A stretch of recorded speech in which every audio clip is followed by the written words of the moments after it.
jau notiek. Kāda jums visiem kopā un katram atsevišķi ir bijusi šī nedēļa, kas varbūt ir vispilgtākie iespaidi? Noteikti pagājusi absolūtākā nostalģijā pēc manas bērnības un jaunības jau tagad jāsaka, jo es dejoju no 3 gadu vecuma.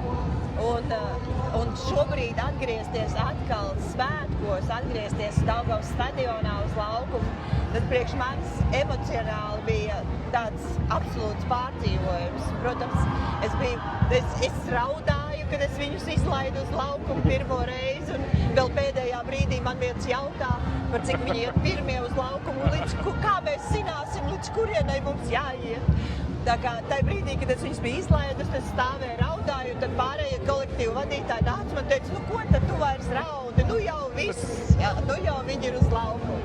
Līdz ar to, un, protams, vienlaicīgi tā bija absolūti smaga nedēļa, jo es kā rīdziniece, man nav pieredzes dzīvot un gulēt skolā. Tas priekš manis bija tāds riktīgs pārbaudījums, un viena lieta, ka tu guli skolā vienkārši guli, bet tu guli kopā ar 8 maziem bejotājiem, jo es biju atbildīga par mazajiem puikām. Vai tā bija kā šī tā Белоснежка? Un attiecīgi, protams, tas bija visus saģērbt, pārbaudīt, lai viss ir gultās laikā, lai viss ir tīri zobi, lai visi var aizmigt, ar katru aprunāties, apčubināties. Nu, tas bija, jo tādī brīdī, kad viņi ir nolikti gulēt, tad man sākās kreklu, vestu gludināšana, ja, tā kā, un mazgāšana. Tu kā atbrauc no rīta, viņus visas māmiņas tas tauta, protams, es šobrīd turos absolūti uz adrenalīnu, jo pēdējo dienu režīms bija 2:30 naktī eju gulēt, pēc 6 ceļos. Tā kā, bet uz adrenalīnu es joprojām turos. Jautāšu tev, Jaunekli, kamēr vecāki lej laimes asaras, ko dara bērni svētkos? Droši vien vairāk smējās, ne?